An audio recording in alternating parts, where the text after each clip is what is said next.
মোট আয়াত আছে ৭৩টি, রুকু আছে ৯টি। বিশ্বনবীর মদিনার জিন্দেগিতে এই সূরাটি নাজিল হয়েছে। সংক্ষিপ্ত সময়, এত অল্প সময়ে এত কথা বলা সম্ভব নয়। রাসূল আকরাম সাল্লাল্লাহু আলাইহি সাল্লামের ৬৩ বছরের জিন্দেগি, আহারে এমন একজন মহামানব তিনি, যার চরিত্রের সার্টিফিকেট আল্লাহ তাআলা দিয়ে বলেন, ওয়া ইন্নাকা লাআলা খুলুকিন আযীম। নবী হলেন পূত পবিত্র মহান চরিত্রের অধিকারী। বলেন আল্লাহু আকবার।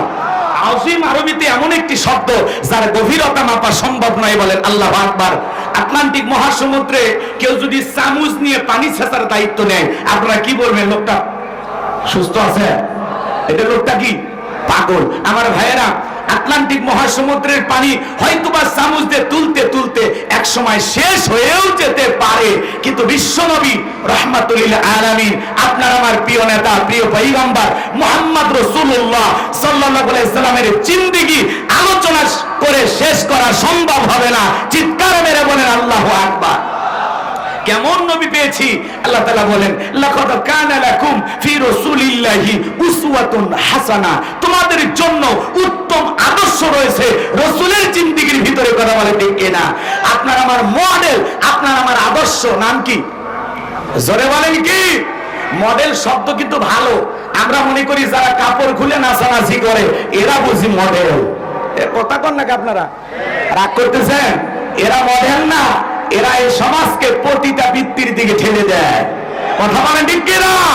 এই সমাজকে পবিত্র রাখতে হলে, এই সমাজকে সুন্দর রাখতে হলে রাসূল আকরাম সাল্লাল্লাহু আলাইহি সাল্লামের জীবন আদর্শ ছাড়া অন্য কোন বিকল্প পদ্ধতি আর খোলা নাই। কথা বলেন ঠিক কিনা? এইজন্য আল্লাহ বলেন, রাসূলের জিন্দেগির ভিতরে রয়েছে তোমাদের জন্য উত্তম আদর্শ। সেই রাসূল আকরাম সাল্লাল্লাহু আলাইহি সাল্লামের জিন্দেগি আমাদের অনুসরণ করার দরকার আছে না নাই? জোরে বলেন, দরকার আছে না নাই? এ বাজান গো আমার, বিশ্বনবী আপনার আমার আদর্শ নেতা। তিনি আদর্শ নেতা, আদর্শ নানা, আদর্শ বাবা, আদর্শ স্বামী। কথা বলেন ঠিক কিনা? আদর্শ সেনাপতি, আদর্শ রাষ্ট্রনায়ক বিশ্বনবী মুহাম্মদ রাসূলুল্লাহ সাল্লাল্লাহু আলাইহি সাল্লাম। তিনি কেমন আদর্শ নেতা ছিলেন একটু জানার দরকার আছে না নাই? কষ্ট মনের মধ্যে নেবেন না বাজান গো আমার। কেমন নবী আপনি আমি পাইছি, যেই নবীর চেহারার দিকে তাকাইলে পেটের ক্ষুধা নিবারণ হয়ে যাইতো। জমিনে পথ চললে আসমানের মেঘ এসে ছায়া প্রদান করত। যেই নবীর চেহারার উপরে মশা মাছি পড়া হারাম। যেই নবী আরে পথ দিয়ে যদি হেঁটে যায়, রাস্তার বালুকোনা গাছ গছালি যা আছে সবাই রাসূল আকরাম সাল্লাল্লাহু আলাইহি সাল্লামের জন্য পাগল পারা ছিল। এই জন্য আল্লাহ রাব্বুল আলামিন বলেন, ওয়ামা আরসালনাকা ইল্লা রাহমাতাল লিল আলামিন। সমগ্র জাতির জন্য, মানব দানব জিন ইনসান সকলের জন্য আল্লাহ রাব্বুল আলামিন তার হাবিবকে রহমত স্বরূপ জমিনে প্রেরণ করেছেন। বলেন আল্লাহু আকবার। কেমন নবী আপনার আমার নবী? এ বাজান গো আমার, মসজিদের ভিতরে একজন ইহুদি পেশাব করে। বিশ্বনবী মুহাম্মদ রাসূলুল্লাহ সাল্লাল্লাহু আলাইহি সাল্লাম বসে দাঁড়িয়ে তিনি দেখতেছেন। হযরত ওমর ডেকে বলেন, নবী, ইহুদিরা এত বড় সাহস মসজিদের মধ্যে পেশাব করে, আপনি শুধু আমাকে একবার অনুমতি দেন, এমন কোপ মারবো জীবনে আর কোনোদিন পেশাব লাগবে না। আমার নবী বলে, ওমর খাপ থেকে তরবারি বের করেন, একটু অপেক্ষা করো। ইহুদি মসজিদের ভিতরে পেশাব করতেছে। হযরত ওমর ফারুক রাদিয়াল্লাহু তাআলা বলেন, ও নবী তাকায় দেখেন, সারাদিন মনে হয় পেশাব করে নাই, কি পরিমাণ পেশাব করতেছে। তাকায় দেখেন গো নবী, একটা বার শুধু আপনি আমাকে অর্ডার দেন, এমন জোরে কোপ মারবো জীবনে কোনোদিন আর পেশাব লাগবে না। বিশ্বনবী মুহাম্মদ রাসূলুল্লাহ সাল্লাল্লাহু আলাইহি সাল্লাম হযরত ওমরকে বললেন, ওমর শান্ত হও, মাথা গরম করো না। ইহুদির পেশাব করা শেষ হয়ে গেল। আমি যে কথা আপনাদের উদ্দেশ্যে বলতে চাই বাজান গো আমার, গভীর মনোযোগ দিয়ে কথাগুলো শুনে যাবেন। আমি যে কথা বলতে চাই, ইহুদির পেশাব করা শেষ হয়ে গেল। বিশ্বনবী মুহাম্মদ রাসূলুল্লাহ সাল্লাল্লাহু আলাইহি সাল্লাম ইহুদির কাঁধের উপরে হাত রাখলেন আর ডেকে বলে, শোনো, তোমরা যে উপাসনালয়ে ইবাদত করো, ওই জায়গায় যদি কেউ পেশাব করে তুমি কি করবা? ইহুদি ডেকে বলে, নবী গো, তার মধ্যে আর আমার মধ্যে ফয়সালা করবে এই তরবারি। বিশ্বনবী ডেকে বলে, তুমি যেই জায়গায় দাঁড়িয়ে পেশাব করেছো, এ জায়গায় আমরা আমাদের মালিককে সিজদা দেই, এটা আমাদের ইবাদতখানা, ইবাদতের জায়গা। আর কোনোদিন তুমি এই জায়গায় পেশাব করো না। এই কথা বলে বিনয়ের সহিত, নম্রতার সহিত, ভদ্রতার সহিত উত্তম আচরণ, উত্তম ব্যবহার উপহার দিলেন। ইহুদি ডেকে বলে, নবী গো, আমি বারবার দেখেছি ওমর খাট থেকে তরবারি বের করে আমাকে হত্যার অনুমতি চায়, আপনি বারবার ওমরকে থামিয়ে দিলেন। ও নবী, আমি মসজিদের ভিতরে পেশাব করেছি, একবার ধমক দিলেন না, জোরে করে কথা বললেন না। আপনি এসে যে আচরণ করেছেন, যে ব্যবহার আমাকে দেখাইলেন, যেই ধর্মের নেতার ব্যবহার এত সুন্দর, আমি আর অন্য ধর্মে থাকতে চাই না, আমাকে আপনি কালেমা পড়ে মুসলমান বানায় দেন। নবীজির ব্যবহার কত সুন্দর ছিলেন। মক্কা বিজয়ের পরে বিশ্বনবী মক্কায় আসার পরে সাহাবায়ে কেরামদেরকে ডেকে বলেন, যাও ওসমান ইবনে তালহাকে নিয়ে আসো। ওসমান ইবনে তালহাকে জানেন যে ওসমান ইবনে তালহার কাছে খানায় কাবার চাবির দায়িত্ব দেওয়া হয়েছিল, খানায় কাবার চাবির সংরক্ষণ করে রাখতো। বিশ্বনবী যখন ওসমান ইবনে তালহাকে ডাক দিতে বললেন, সাহাবায়ে কেরাম যখন ওসমান ইবনে তালহাকে তালাশ করে বিশ্বনবীর কাছে নিয়ে আসতেছেন, ওসমান ইবনে তালহা মনে মনে ভাবতেছে, আজকেই বুঝি আমার জীবনের শেষ দিন। কারণ মক্কায় থাকা অবস্থায় বিশ্বনবী অনেকদিন আমার কাছে বলেছিলেন, ওসমান ইবনে তালহা খানায় কাবার দরজা খুলে দাও, আমি আমার মালিককে সিজদা দেব। কিন্তু আমি বিশ্বনবীর জন্য খানায় কাবার দরজা খুলে দেই নাই। আজকে মনে হয় মক্কার পাওয়া রাজত্ব ক্ষমতা রাসূলের হাতে, একটা ইশারা দিলে জানটা চলে যাবে। আজকেই বুঝি হয় আমার জীবনের শেষ দিন। ভয় পাইতেছেন আর রাসূলের কাছে যাইতেছেন। বিশ্বনবীর কাছে যখন উপস্থিত হয়ে গেল, নবীর প্রিয় চাচা ইবনে আব্বাস রাদিয়াল্লাহু তাআলা আনহু, তিনি মনে মনে ভাবলেন, হয়তোবা ভাতিজা খানায় কাবার চাবির দায়িত্ব আমারে দিবেন। কিন্তু বিশ্বনবী ওসমান ইবনে তালহাকে ডেকে বলে, ওসমান শোনো, মক্কার কাফেররা খানায় কাবার চাবির দায়িত্ব তোমার হাতে দিয়েছিল, মক্কা বিজয়ের পরে খানায় কাবার চাবির দায়িত্ব আমি নবী তোমাকেই দিলাম। বলেন আল্লাহু আকবার। হযরত ওসমান ইবনে তালহা চোখের পানি ছেড়ে দিয়ে কাঁদলেন আর ডেকে বলেন, নবী, আমি বাড়ি থেকে আসতেছি আর মনে মনে ভাবতেছি, বহুদিন আপনার জন্য খানায় কাবার দরজা আমি খুলে দেই নাই। মক্কার পাওয়া রাজত্ব ক্ষমতা আপনার হাতে, ইশারা দিলে আমার জানটা চলে যাবে। নবী গো, আপনি প্রতিশোধ গ্রহণ না করে আমাকে মাফ করে দিয়েছেন। ও নবী, আপনার ব্যবহার দেখে আমি আর অমুসলিম থাকতে চাই না, আপনি আমারে কালেমা পড়ে মুসলমান বানায় দেন। বলেন সুবহানাল্লাহ।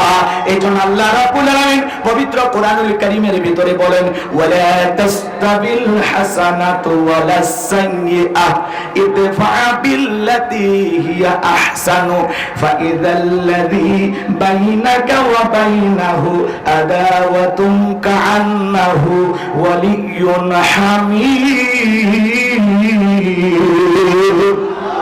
সূরা হামিমার সিজদার 34 নম্বর আয়াত আল্লাহ রাব্বুল আলামিন জানিয়ে দিলেন, ভালো আর মন্দ সমান হতে পারে না।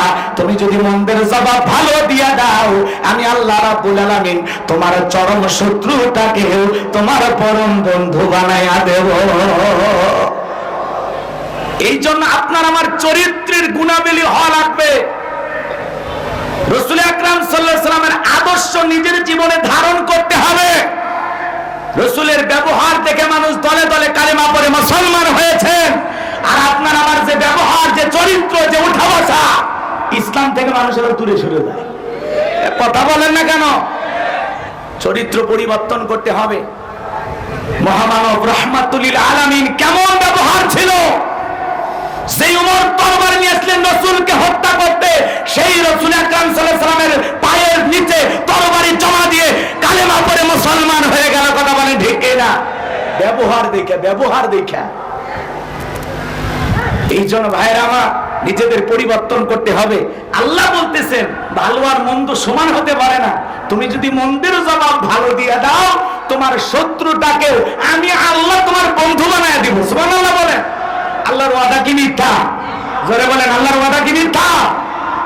এই জন্য ভাইরা আমার, কেউ যদি আপনাকে গালি দেয়, চুপ করে থাকেন। কেউ যদি সমালোচনা করে, চুপ করে থাকেন। কেউ যদি বকাঝকা দেয়, চুপ করে থাকেন। পাল্টা গালি দেবেন না। কথা বলে না কেন? কেউ বাজে কথা বলে, তর্কে জড়ানোর দরকার নাই, সালাম দিয়ে বিদায় নেন। কথা বলেন না কেন? সালাম দিয়ে কি নেবেন? বিদায় নেবেন। সূরা ফুরকানের ভিতরে স্পষ্ট আল্লাহ তাআলা বলেছেন, মূর্খ লোকেরা তর্ক করতে চায়, বিতর্কে তোমারে বিতর্কের ভিতরে নিয়ে যেতে চায়, আজেবাজে নানান কথা বলবে। খবরদার, কারোর সাথে তর্কে লিপ্ত হয়ে না। জাহেল মূর্খদের সাথে তর্ক না করে কি করো, সালাম দিয়ে ওখান থেকে কেটে বড় কথা বলে, ঠিক না? এই জন্য আমাদের ব্যবহার ওই রকম হতে হবে ভাই। আমরা যদি কেউ গালি দেয়, তোরে দেখে নেবো, কয় তোরে দেখে নেবো, কয় তোর খবর আছে, কয় আমি কি আঙ্গুল চুষবো, তোরে দেখে নেবো, কয় সকাল 10টায় তোরে মারবো, কয় 10টা তো দূরের কথা রে, 8টায় তো খালাস করে ফেলে দেবো। এই যদি আমাদের ব্যবহার, এই যদি উগ্রতা ছড়ায়, আমাদের দ্বারা কখনো সমাজ পরিবর্তন হতে পারে? আমরা এখানে ওখানে সমালোচনা করি, সারা জীবন বলি ভাই কেউ হিংসা করবেন না, এ করবেন না, সে করবেন না। সব বিষয় দেখা যাচ্ছে আমাদের নিজের ভিতর, কথা কয় না? আমি হুজুর আর এক হুজুরকে দেখে হিংসা করি। আমি এক বক্তা আর এক বক্তারে গোলাম রব্বানি ওয়াজ করতেছে, আমারই দিলে তোর সাথে বেশি ভাড়ায় দিতাম, ভাবতেছে এরকম, কথা কয় না কেন? তো ভাই আপনি দোয়া করেন, আমি তো আপনার জন্য দোয়া করি, আল্লাহ তাআলা মিজানুর রহমান আজারির চাইতে আপনারে বড় বক্তা বানায় দেয়। আপনি একজনের জন্য দোয়া করবেন, আল্লাহ ওইটা তার জন্য কবুল করবে, তার আগে ওইটা আপনাকে দেবে, কথা বলে ঠিক কি না? একজনের ছেলে যদি ভালো রেজাল্ট করে, বলে তো গরিবের ছেলে, ও কি আর করবে, আমার ছেলে একটু ডাল ডাল খাই, রেজাল্ট ভালো করতে পারে নাই, হ্যাঁ ও গরিবের ছেলেও কি চাকরি পাবে, কথা কয় না? একটা গরিবের ছেলে রেজাল্ট ভালো করলেও দেখা যাচ্ছে ওইটা নিয়ে সমালোচনা করে, দোয়া কেউ করে না যে ভাই তুমি গরিব মানুষ, এত কষ্ট করে ছেলেটারে মানুষ বানাইতেছো, আলহামদুলিল্লাহ চমৎকার একটা রেজাল্ট করেছে, আমি দোয়া করি তোমার ছেলের মতো আমার ছেলেটাও যদি এরকম ভালো রেজাল্ট করে, আল্লাহ তাআলা যেন কবুল করেন, কথা বলে ঠিক কি না? কিন্তু আমরা তো ভাই ভাইয়ের ভিতরে হিংসা ছাড়তে পারলাম না, কথা কয় না কেন? ভাই ভাই হিংসা নাই, জোরে বলেন ভাই ভাই হিংসা নাই। এই জন্য পারিবারিক জীবনে রাসূল আকরাম সাল্লাল্লাহু আলাইহি ওয়াসাল্লামের আদর্শ যদি আমরা অনুসরণ করতে পারি, কোনদিন ভাইয়ে ভাইয়ে দ্বন্দ্ব হবে না, কথা বলেন ঠিক কি না? সম্মানিত ভাইয়েরা আমার, লম্বা হবে, লম্বা করার সুযোগ নাই। বিশ্বনবী কেমন আদর্শ নেতা, রাসূলকে যদি আদর্শ নেতা হিসেবে নেতার অনুসরণ করে, যদি আপনি নামাজি হন তখন বলে তুই চিনিস না আমি ট্যাবলেট খান, এলাকার বাহাদুর নেতা, আমার কর্মী হয় তুই বেটা জঙ্গি জঙ্গি ভাব, নামাজ কালাম পড়ো, দাড়ি রাখো, এটা তো চলবে না, কথা কয় না কেন? রাগ করতেছেন? একটা উদাহরণ দেই, বিরক্ত যেন হয় না। আমার এই বগুড়া জেলার কথা বলা যাবে না, কারণ এখানে আমি থাকি। ধরেন আমার গাইবান্ধা শহরে একটা নেতা আছে, হাইব্রিড নেতা, এর নাম হলো ট্যাবলেট খান। বলেন কি খান? উদাহরণ দিতেছি, এক্সাম্পল দিচ্ছি কথা বোঝানোর জন্য। মনে করেন গাইবান্ধা শহরে ওনার কথায় থানার ওসি পর্যন্ত দাঁড়ায় যায়, আসসালামু আলাইকুম স্যার, গরম না ঠান্ডা, চা না কফি, কথা কয় না? সামসামি করে না ভাই? শোনেন, ওই গাইবান্ধা শহরের বিরাট বড় একটা বিল্ডিং করতেছে একটা প্রভাবশালী ব্যক্তি, তো উনি বিল্ডিং করতেছেন। ওই নেতার যারা কর্মী থাকে, কেদার মাস্তান থাকে, সাঙ্গ বাঙ্গ, বোঝেন তো?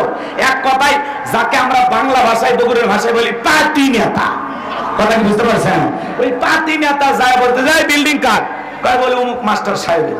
তো কয় তালা? কয় 5 তালা। আপনি চেনেন না আমার বড় ভাই? কে? বড় ভাইকে মিষ্টি খাওয়ার টাকা দেওয়া লাগবে, তখন বলতেছে ঠিক আছে 500 টাকা নিয়ে যান। তখন বলেছে এই মিয়া আপনি বড় ভাইকে চেনেন, 500 টাকা দিচ্ছেন মানে ফাজলামি করেন। আমার বড় ভাইকে ট্যাবলেট খান, যার কথায় পুরো গাইবান্ধা শহর কাঁপে। 5 লাখ দিতে হবে। কয় লাখ? কথা কয় না? এইবার শোনেন, বলতেছে বাবা এই টাকা দিলে ফজিলত কি, না দিলে সমস্যাটা কি? তখন বলতেছে টাকা 5 লাখ দিবেন, বিল্ডিং করবেন, ভাড়া দিয়ে সমস্যা করে আমাদেরকে বলবেন, ভাড়া তুলে দেওয়ার দায়িত্ব আমাদের। কিন্তু যদি ট্যাবলেট খান ভাইকে টাকা না দেন, তাহলে বিল্ডিং আর হবে না। বেশি বাড়াবাড়ি করলে, থানা পুলিশ করলে, ঝামেলা করলে জায়গা আপনার নামেও থাকবে না, কথা কয় না? তখন বলতেছে ঠিক আছে বাবা, আগামী রবিবার ব্যাংক থেকে তুলে রাখবো, তোমরা টাকা নিয়ে যাইও। আমার ভাইয়েরা পরের দিন রবিবারে ব্যাংক থেকে টাকা নিয়ে আসলো। ওই 5 লাখ টাকা নিয়ে আসা নেতার সামনে হাজিরি করতেছে। নেতা এবার ডেকে বলে এই 5 লাখ টাকা কার? বলে অমুক এলাকায় গাইবান্ধা শহরের অমুক জায়গায় একটা বিল্ডিং হইতেছে, সেখান থেকে আপনার নামে 5 লাখ টাকা নিয়ে আসছি। বলে সাব্বাস বেটা, তোর নাম কি? বলে রুবেল। এগুলো লাইনে রুবেল চলে না, আজ থেকে তোর নাম বুলেট, কথা কয় না? দেখেন না ওগুলো নেতার উল্টা পাল্টা নাম, সেন্টু, বল্টু, বুলেট, নাট, স্ক্রু, ফায়ার, এক একজনের নাম কি দেখেই মনে হয় সন্ত্রাসীর খালু, কথা কন ঠিক না? এইবার এই 5 লাখ টাকার থেকে নিজে 4.5 লাখ টাকা নিয়ে যেই ক্যাডার, যে মাস্তানি টাকা, বলেন তো এর নাম কি? টেন্ডারবাজি, চাঁদাবাজি, বুঝেন তো নাকি? অবশ্য বাংলাদেশে এগুলো শুরু হয়নি, ভারতে চলতেছে। এই দেশের মানুষ তো আল্লাহর ওলি, কথা কয় না কে? ওই 50,000 টাকা দিয়ে বলতে যাই বুলেট যা অমুক হোটেলে তোর একটা নারী আছে, যেই নেতা আপনাকে চাঁদাবাজি শিখাই, টেন্ডারবাজি শিখাই, দখলবাজি শিখাই, যেই নেতা আপনাকে হোটেলে নারী দেয়, আপনার হাতে পিস্তল তুলে দেয়, এমন নেতার অনুসরণ করলে আপনিও জাহান্নামী, নেতাও জাহান্নামী। কেমন নেতার অনুসরণ করতে হবে শোনে, যেই নেতা নিজের ইমামতিতে কর্মীদেরকে নামাজ আদায় করে, যেই নেতা আপনাকে বলে আমার নাম বলে 10 টাকা চাঁদাবাজি করবি না, আমার দলের কর্মী পরিচয় দিলে তোকে 5 ওয়াক্ত নামাজ আদায় করতে হবে, কথা বলেন ঠিক কিনা? এমন নেতাকে অনুসরণ করতে হবে। কথা বলেন, রাগ করতেছেন মনে হয়, কষ্ট মনের মধ্যে নেবেন না বাজান। বিশ্বনবী কেমন নেতা ছিলেন, কেমন মহামানব ছিলেন? আব্দুল্লাহ হযরত জাবির ইবনে আব্দুল্লাহ রাদিয়াল্লাহু তাআলা আনহু বিশ্বনবীর সাথে 19টি যুদ্ধে অংশগ্রহণ করেছিলেন, জিহাদ করার জন্য জিহাদের ময়দানে রওনা করেছিলেন। আপনার আমার নবী কেমন নেতা ছিলেন জানেন? যুদ্ধে যাওয়ার আগে একজনকে রাহাবা আমির হিসাবে সামনে নেতৃত্ব দেওয়ার জন্য এগিয়ে দিতেন, আর কাফেলার সব চাইতে পিছন দিক থেকে যেই মানুষটি হাসতেন সেই মানুষটির নাম মুহাম্মদ রাসূলুল্লাহ সাল্লাল্লাহু আলাইহি সাল্লাম। বলেন আল্লাহু আকবার। সামনে আমির নিযুক্ত করে বিশ্বনবী কাফেলার পিছন দিয়ে হেঁটে যেতেন। হযরত জাবির ইবনে আব্দুল্লাহ যেই উটটা বহন করে যাইতেছেন, উটটা বড় ক্লান্ত, সফর করতেছে, উটটা সামনের দিকে যায় না, কাফেলার পেছনে পড়ে, মনটা বড় খারাপ। হযরত জাবের মনটা খারাপ করে বললেন, জাবেরের মায়ের নাক ধুলাই মলিন হোক। এই কথা শোনার পরে বিশ্বনবী পিছন থেকে আওয়াজ দিয়ে বলে, জাবের তুমি এই কথা কেন বলেছো? জাবের তুমি এই কথা কেন বলেছো? বিশ্বনবীর কাছে সাহাবীরা কখনো মিথ্যা কথা বলতেন না। মাথাটা নিচু করে ডেকে বলেন, নবী কাফেলার সবাই এগিয়ে যায়, আমার উটটা বড় দুর্বল, আমি সফর করতেছি, পিছনে পিছনে পড়ে যায়, এই জন্য আমি এই কথাটা বলেছি। আমার নবী ডেকে বলে, যাবে উট থেকে নেমে আসো। হযরতে জাবের নামলেন, বিশ্বনবী উটের 2টা পা ধরলেন। উটের পা ধরা মাত্র উটটা বসে পড়লেন। বিশ্বনবী তখন হালকা মৃদু আঘাত করলেন উটের উপরে। এরপরে হযরতে জাবেরকে বললেন, উটের উপরে ওঠো। হযরতে জাবের উটের উপরে উঠলেন। এইবার কাফেলার সমস্ত উটকে ছেড়ে এতটাই পাওয়ারফুল হয়ে গেল বিশ্বনবীর পবিত্র হাত মোবারক লাগার কারণে, কাফেলার সবচাইতে তেজিবান শক্তিশালী উটটা হযরতে জাবেরের উপর পরিণত হয়ে গেল। বলেন আল্লাহু আকবার। সবাইকে পিছনে ফেলে এগিয়ে যেতে চায়। জাবের আবার মনে মনে ভাবে, রাসূল পিছনে আছে, আমি কেমনে এগিয়ে যাই? তার রাসূলকে কতটা মহব্বত করতেন, কতটা সম্মান করতেন। আমার ভাইরা, হযরতে জাবেরের কাছে নবীজি সেই দিন একবার দুইবার নয়, হযরতে জাবেরের জন্য আল্লাহ তাআলার কাছে আমার নবীজি 19 বার তার কল্যাণ কামনা করে দোয়া করেছিলেন। নবীজি জাবেরের কাছে গেলেন, ডেকে বলে, জাবের তোমার মনটা কি খারাপ? মায়ের উপরে মন খারাপ? বলে, না গো নবী, আমার মায়ের উপরে মন খারাপ না। ডেকে বলে, তোমার বাবা যে মারা গেছে, তোমার বাবা কি কোনো ঋণ করে চলে গেছে? হযরতে জাবের মাথা নত করলেন, কিছুটা সময় কথা বললেন না। বিশ্ব নবী ডেকে বলে, জাবের কেন কোনো কথা বলতেছো না, কারণটা কি? হযরতে জাবের ডেকে বলেন, নবী আমার বাবা ইন্তিকালের পূর্বে অনেকগুলো ঋণ করে চলে গেছে, আমি আজও পর্যন্ত ঋণগুলো পরিশোধ করতে পারি না। বিশ্ব নবী ডেকে বলে, যাবে তোমার বাবা যে মারা গেছে, তোমার পরিবারের সদস্য কয়জন? বলে, আমার 7 জন বোন আছে। যাবে তুমি কি বিবাহ করেছো? বলে, হ্যাঁ আমি বিবাহ করেছি। কুমারী মেয়েকে বিবাহ করেছে? বলে, না স্বামী পরিত্যক্ত একটা নারীকে বিবাহ করেছি। আমার নবী এটাকে বলে, যাবে তুমি তো ইয়াং স্টার, একজন ইয়াং মানুষ, কেন তুমি স্বামী পরিত্যক্ত নারীকে বিবাহ করলা? ডেকে বলে, হুজুর আমার বাড়িতে 7 জন কুমারী মেয়ে আছে, আমার বোন আছে, তারা তো ইসলাম সম্পর্কে জানে না, ইসলাম সম্পর্কে অনেক জটিল মাসালা নিয়ে তারা প্রশ্ন করে, আমি তো জবাব দিতে পারি না। এই জন্য অভিজ্ঞতা সম্পন্ন একটা স্বামী পরিত্যক্তা মেয়েকে বিবাহ করলাম, যাতে তারা আমার বোনেরা, আমার স্ত্রীর কাছে তাদের জীবনের যে কোনো সমস্যা নিয়ে প্রশ্ন করতে পারে। আমি শুধু ঘরের মধ্যে বউ নিয়ে আসি নাই, আমার বোনদের জন্য একটা শিক্ষিকা নিয়ে এসেছি। বলেন আল্লাহু আকবার। আমার নবী জাবেরের জন্য আরো দোয়া করলেন। আর দিকে বলে, জাবের, জিহাদের ময়দান থেকে ফেরার পরে তুমি আমার সঙ্গে দেখা করবা। হযরতে জাবের জিহাদের ময়দান থেকে ফেরার পরে রাসূলের সাথে দেখা করার জন্য রওনা করলেন। রাসূল আকরাম সাল্লাল্লাহু আলাইহি সাল্লাম আগেই বেলালকে কিছু দিরহাম টাকা পয়সা দিয়েছেন। আর ডেকে বলে, বেলাল, জাবের যখন আসবে জাবেরের উটটা তুমি ক্রয় করবা। জাবেরের উটটা ক্রয় করার পরে জাবের যখন হাদিয়া নিয়ে দিরহাম নিয়ে সামনের দিকে রওনা করবে, পেছন থেকে ডেকে বলবে, জাবের, আল্লাহর হাবিব তোমার উটটা কিনেও নিয়েছেন, আবার তোমাকে হাদিয়া হিসাবে তোমার উটটাকে দিয়েছে। হযরতে বেলাল তাই করলেন। বিশ্ব নবী এবার আরেকদিন দেখা হয়ে গেল। জাবেরকে ডেকে বলে, জাবের, তোমার বাবার ঋণ কি তুমি পরিশোধ করতে পেরেছো? মাথাটা নত করে কিছুক্ষণ পরে জবাব দিয়ে বলেন, নবী গো, বাবার ঋণ এখনো সম্পূর্ণটা পরিশোধ করা সম্ভব হয় নাই। আমার নবী ডেকে বলে, জাবের, খেজুরের বাগান থেকে যখন তুমি খেজুর কাটবা, খবরদার আগে তুমি কাটবা না, আমি নবীকে খেজুর কাটার জন্য তুমি দাওয়াত দিবা। আল্লাহু আকবার বলেন। খেজুরের মৌসুম চলে আসলো। হযরতে জাবের বিশ্ব নবীর কাছে আসলেন। বিশ্ব নবী খেজুরের বাগানে চলে গেলেন। সর্বপ্রথম বাগান থেকে বিশ্ব নবী খেজুর কাটলেন। আল্লাহু আকবার বলেন। এবং হযরতে জাবেরকে বললেন, শোনো, আমি বাগান থেকে খেজুর কেটে দিচ্ছি, তোমার বাবার কাছে যতগুলো মানুষ ঋণ পায় সমস্ত মানুষগুলোকে তুমি খবর দাও, খেজুর দিয়ে দিয়ে ঋণগুলো পরিশোধ করে দেওয়া হচ্ছে। আল্লাহু আকবার বলেন।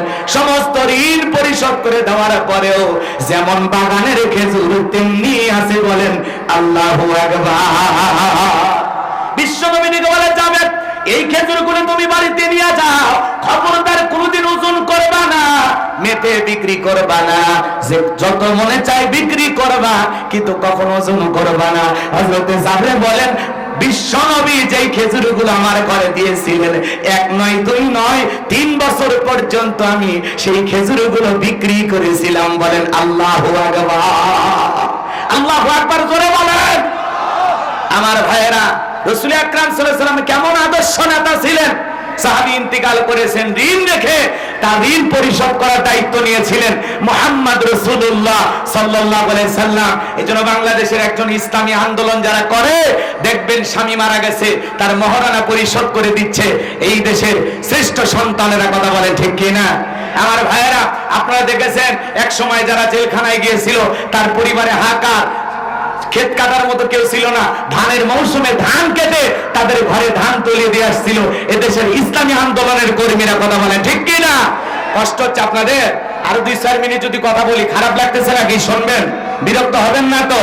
আমার ভাইরা, রাসূল আকরাম সাল্লাল্লাহু আলাইহি সাল্লামের জীবন থেকে আপনাকে আমাকে জানতে হবে, শুনতে হবে এবং প্র্যাকটিক্যালি সেই কথাগুলো বাস্তব জীবনে আমল করতে হবে। কথা বলেন ঠিক কি না?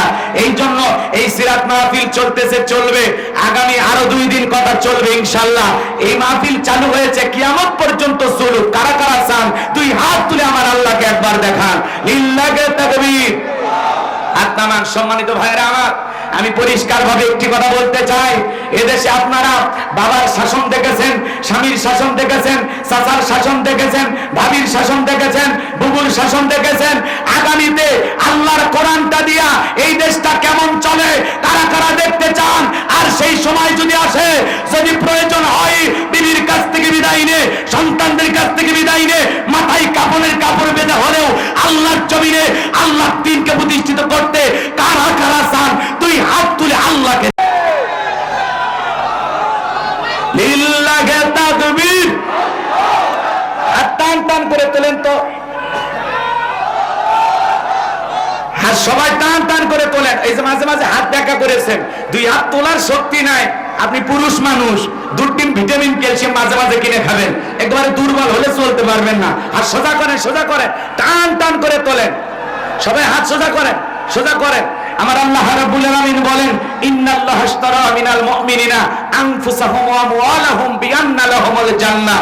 সূরা তাওবার 111 নম্বর আয়াতে আল্লাহ পাক জানিয়ে দিলেন, নিশ্চয়ই মুমিন বান্দাদের জান মাল আমি আল্লাহ ক্রয় করে নিয়েছি, বিনিময়ে দেব জান্নাত। বলুন সুবহানাল্লাহ। তাহলে বলেন তো বাজান, আপনার আমার জীবনের মালিক কে? হাত নামাবেন না, এত দুর্বল 2টা মিনিট হাত তুলে রাখতে পারতেছেন না, হাত সোজা করে রাখেন। এ যুবকেরা সবাই বলো তো বাবা, আপনার আমার জীবনের মালিক কে? অনেক যুবক আছে প্রেম করে আর প্রেমিকে ডায়লগ দেয়, এ জীবন তোমার, তুমি শুধু আমার। ওরে হাইব্রিড যুবক, এই জীবনের মালিক কে? আপনার আমার সম্পদের মালিক কে?